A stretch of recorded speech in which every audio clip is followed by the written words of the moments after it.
Utah custody battles. Who really decides who gets the kids? Well, let's assume for a minute that you weren't able to resolve your case at mediation. Now, in my practice, more than 90% of our cases involving custody, we're able to solve it at mediation. But if it's going to go to court, some things to think about and know going in and ahead of time. Number one, custody isn't about who loves the kids more. It's about stability and sanity and consistency with those kids. It's about cooperation. The judge is looking at which parent is going to let the kids be with the other parent and be part of their lives.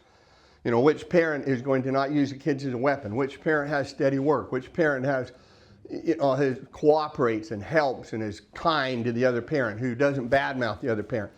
You know, that consistency in those things. As a matter of fact, there are 18 factors that the court might look at when it comes to a custody evaluation. Some of them are religious compatibility. Who's going to be the best to deal with their medical needs or their physical needs or emotional needs, you know, and who has been doing it. So the court favors stability and those sorts of things. So, you know, so what that means is this. It's not emotion and it's not social media, but it can be social media, especially if you're mean and vindictive and attacking the other spouse. If you say, hey, I want custody, I'm the great mom, I'm going to have religious compatibility with my kids, but then on the weekend that you don't have the kids or stuff online about you partying up in Vegas. You're not very consistent. That shows a difference. Now, nothing inherently wrong, but if it's in the middle of a custody battle and you're saying one thing and doing another, it's not going to look good and it could hurt your case. So bottom line is this.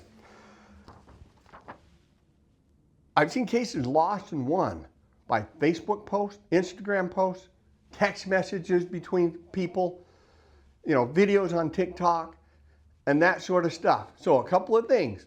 If you're going to go have that fun weekend, keep your settings on your social media so that if someone else takes a selfie in the video of you and the people, you know, people having a good time, that before it hits your page, you have to approve it. You can maybe keep that off and just ask your friends, hey, let's go have a good time, but we're not doing any social media about this, so it doesn't hurt my custody case. I'm not saying lie, but just be careful. Don't badmouth the other parent. I've said that 3 times in this. You're catching a trend. So, and I've seen that happen where people have said on social media, I don't want kids. And then they stand up in court and say, I love my kids, I want kids. And I hold up the post. They said online to the whole world that they didn't like kids, and yet they're going to come in here and lie to you, judge, and say they do. Who are they lying to? Right? The rest of the world, or the one guy that can make a big decision that's going to impact their financial lives. What do you think the judge is going to say about that? So here's the deal. That stability, cooperation, and those 18 factors is what makes a determination. So one of the things, if you're going into a custody battle, ask me, hey, Travis, will you give me those 18 factors? I'll be glad to print that and hand it to you so you have a guide for your behavior.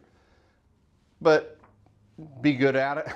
Don't do stuff. So here's the thing. Keep records. Stay calm. Document everything. Don't have crazy emotional outbursts. When somebody else posts something, your ex posts something really bad online, screen save it. You know, screenshot that. Save it. Take a picture of it. So you've got a record of their bad stuff if you might need it in court. So that's the biggest mistake. And that's what gets people in trouble.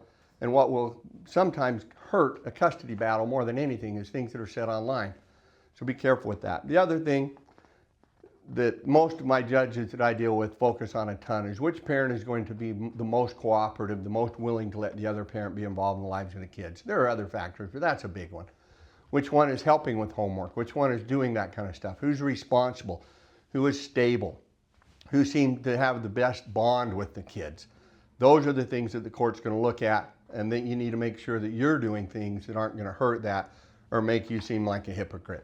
If you're going through a custody battle, or you're afraid you're going to be going through one and stuff, give us a call. My name is Travis Christiansen of Greater Zion Law, Boyack Christiansen. We would be happy to help. You can find us at greaterzionlaw.com.